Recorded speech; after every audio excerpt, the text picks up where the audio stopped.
Assalamualaikum warahmatullahi wabarakatuh. Bismillahirrahmanirrahim. Perkenalkan, nama saya Ahmad Tresma, mahasiswa YIN Palangkaraya, program studi pendidikan agama Islam, angkatan 2019, memenuhi tugas mata kuliah hadis, yaitu menjelaskan 7 hadis. Langsung saja. Yang pertama, hadis mengenai tentang keimanan, yaitu rasa malu sebagian dari iman. Hadis Bani Umarah anna Rasulullah sallallahu alaihi wasallam marra ala rajulin min al-ansari wa huwa ya'idu akhahu fil haya. Faqala Rasulullah sallallahu alaihi wasallam, da'hu fa innal haya'a minal iman. Yang artinya, dari Umar radhiyallahu anhu berkata bahwa Nabi Shallallahu Alaihi Wasallam melewati atau melihat seorang lelaki dari kaum Ansor yang sedang menasihati saudaranya karena malu. Maka Nabi Shallallahu Alaihi Wasallam bersabda, biarkanlah ia, karena sesungguhnya malu itu bagian dari iman. Hadis ini dikeluarkan oleh Imam Bukhari, Kitab Iman, bab malu bagian dari iman. Saya di sini mengambil pendapat Al-Faqih Abu Lais As-Samarkandi. Beliau berpendapat bahwa malu dalam syariat Islam terbagi atas 2 macam, yaitu yang pertama, malu kepada Allah Subhanahu wa taala. Maksudnya ialah merasakan nikmat dari Allah Subhanahu wa taala hingga tidak sampai hati dan malu untuk berbuat maksiat atau melanggar larangannya. Yang kedua, malu kepada manusia. Maksudnya menutup mata dari hal-hal yang tidak berguna. Jika manusia telah hilang rasa malunya, ia tidak lagi berbeda dengan binatang. Selanjutnya kita menjelaskan hadis yang kedua, yaitu cinta sesama manusia, cinta sesama muslim sebagian dari iman. An Anas radhiyallahu anhu anan Nabi sallallahu alaihi wasallam qala, la yu'minu ahadukum hatta yuhibbu li akhihi ma yuhibbu li nafsihi. Rawahu Bukhari wa Muslim wa Ahmad wa Nasa'i. Yang artinya diriwayatkan dari Anas radhiyallahu anhu bahwa Nabi sallallahu alaihi wasallam bersabda, tidaklah sempurna iman seseorang di antara kamu sehingga ia mencintai saudaranya sebagaimana mencintai dirinya sendiri. Hadis riwayat Bukhari, Muslim, Ahmad dan Nasa'i. Hadis Nabi sallallahu alaihi wasallam menerangkan perlunya setiap muslim untuk memupuk rasa kasih sayang antar sesama. Sikap kasih sayang itu dapat terwujud dalam bentuk seperti tolong-menolong dan saling menghargai antar sesama. Apabila ada saudara kita yang mendapatkan musibah, maka kita berupaya membantu meringankan beban orang yang mendapatkan musibah itu.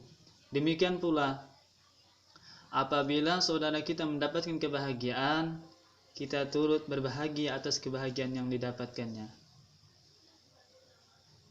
Selanjutnya hadis ketiga, yaitu memelihara silaturahim, yang berbunyi, haditsu Anas bin Malik radhiyallahu anhu qala sami'tu Rasulullah yaqul, man sarahu an yubsata lahu rizquhu ayun sa'alahu fi athari falyasil rahimah. Yang artinya, Anas bin Malik radhiyallahu anhu berkata, aku telah mendengar Rasulullah sallallahu alaihi wasallam bersabda, siapa yang ingin diluaskan rezekinya dan dilanjutkan umurnya, maka hendaknya menyambung hubungan kerabat. Hadis riwayat Bukhari dan Muslim, sanadnya sahih.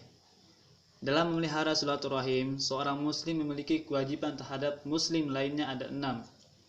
Itu yang pertama, menjawab salam. Yang kedua, ketika diundang wajib datang atau memenuhinya.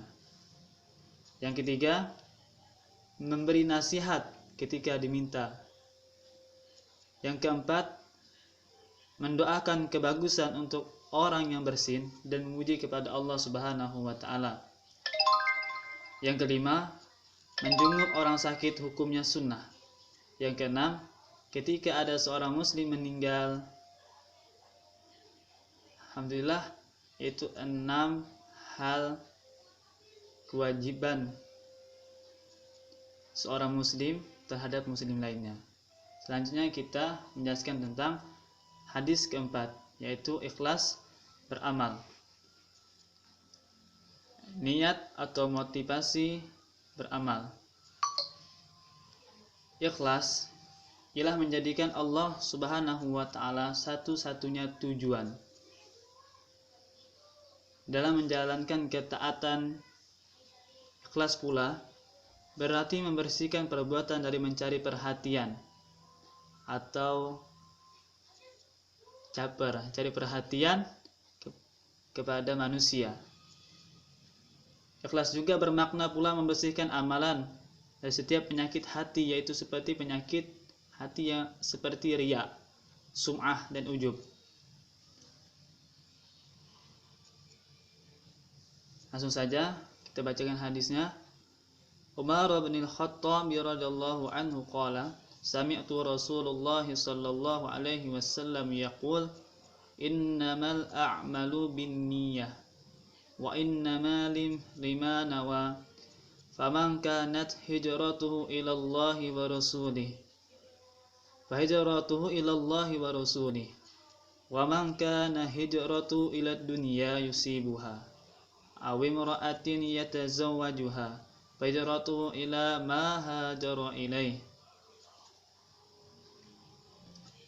Yang artinya, Umar bin Khattab radhiyallahu anhu, dia berkata, saya mendengar Rasulullah sallallahu alaihi wasallam bersabda, sesungguhnya tiap amal perbuatan tergantung niatnya, dan yang dianggap bagi tiap orang adalah apa yang ia niatkan.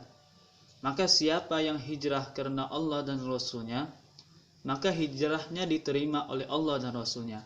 Sedangkan siapa yang hijrahnya karena mengejar dunia agar bisa memperolehnya, atau karena perempuan agar bisa mengawininya, maka hijrahnya terhenti pada apa yang dia hijrah kepadanya. Hadis riwayat Bukhari dan Muslim. Al-Bukhari meletakkan hadis ini di 83 kitab sumpah dan nazar, 23 bab niat dalam bersumpah.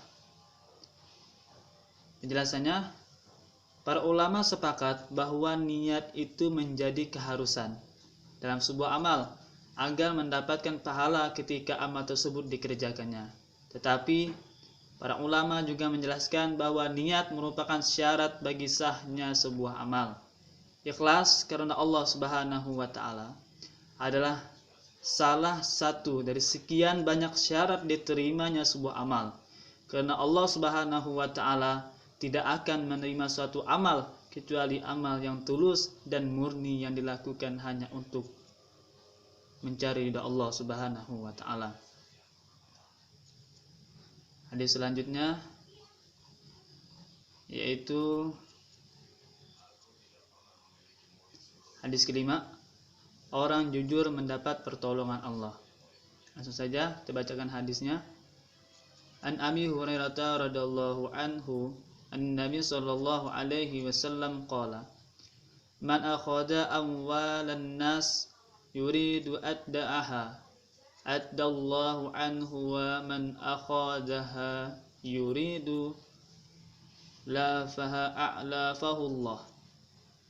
Yang artinya, dari Abu Hurairah radhiyallahu anhu, dari Nabi sallallahu alaihi wasallam, beliau bersabda, barang siapa orang yang mengambil benda miliki sesamanya dan dia berniat akan mengembalikannya, maka Allah akan memberikan pertolongan untuk mengembalikannya.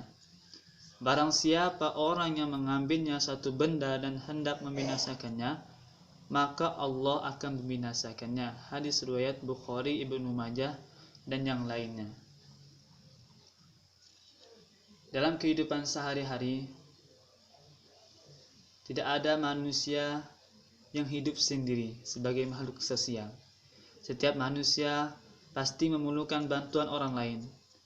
Dalam memenuhi kebutuhan hidupnya, di antara manusia ada yang peroleh kebutuhannya dengan cara membeli secara cash atau langsung, dan ada pula seseorang yang membeli kebutuhannya dengan berhutang atau kredit.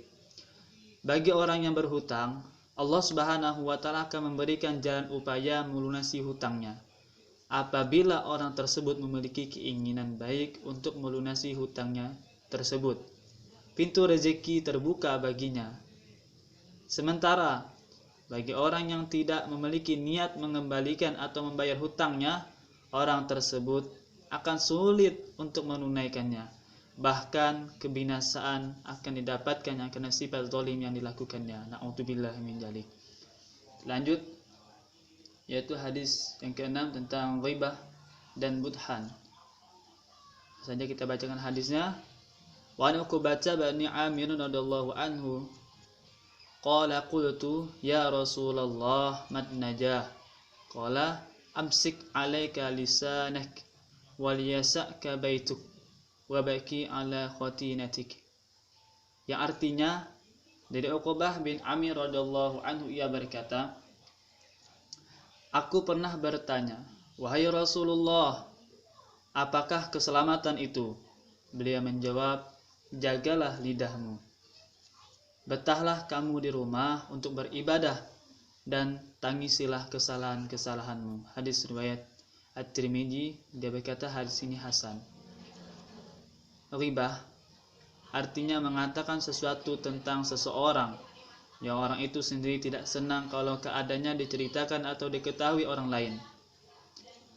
Hadis tersebut menjelaskan tentang ganjaran atau ancaman bagi orang yang membuka aib seseorang, dengan kata lain membongkar rahasia orang di hadapan umum atau masyarakat, baik di lingkungan keluarga, orang-orang pasar, di tempat-tempat kerja, di sekolah, dan tempat-tempat lainnya. Dikatakan juga bahwa yang diceritakan itu benar, maka itulah yang dinamakan ghibah. Dan jika yang dikatakan atau orang yang diceritakan tidak ada pada seseorang tersebut, maka itulah yang dikatakan dengan budhan. Kedua sifat ini sangatlah berbahaya bagi kehidupan dan berpengaruh terhadap ketentraman dan kerukunan masyarakat, karena setiap orang tidak mau dipandang cacat atau dipandang dicela orang lain. Secara hukum, ghibah adalah haram, baik bagi yang mendengarkannya atau yang lebih parah yang membicarakannya. Oleh sebab itulah, kita sebagai umat muslim harus menghindari perbuatan tersebut. Caranya untuk menghindari perbuatan tersebut dapat dilakukan dengan hal-hal berikut. Yang pertama, tidak mempercayai begitu saja kabar yang ada. Yang kedua, melarang dan menasihati perbuatan yang dapat menimbulkan perbuatan ghibah. Yang ketiga, jangan terus berburuk sangka terhadap orang lain. Dan yang terakhir, yang keempat, jangan meniru perbuatan tersebut. Selanjutnya kita menjelaskan hadis ke-7, yaitu tentang dasar hukum menimbun dan monopoli. Langsung saja hadisnya yang berbunyi, An Sa'idul Musayyabu hadis Sa'an Ma'maran qala Rasulullah sallallahu alaihi wasallam, man ihtikarafahu wa khati'un. Yang artinya dari Sa'id bin Musayyab yang meriwayatkan bahwa Ma'mar berkata, Rasulullah sallallahu alaihi wasallam bersabda, barang siapa menimbun barang maka ia berdosa. Hadis riwayat Muslim. Saat ini kita sering mendengar beberapa saudara kita, terutama para pedagang yang menimbun barang dagangannya, terutama di saat-saat seperti ini, di saat-saat krisis ekonomi yang belum kunjung membaik dan diserang oleh berbagai masalah. Padahal manusia saat ini sangat membutuhkan barang-barang tersebut, terutama bahan pokok, yaitu bahan makanan, yaitu bahan yang diperlukan manusia. Kemudian mereka, para penimbun, menjual barang itu dengan harga melonjak tinggi sehingga meraup keuntungan yang sangat melimpah. Sebaliknya, manusia semakin kesulitan dengan harga yang tinggi, sehingga ini membahayakan perekonomian manusia secara umum.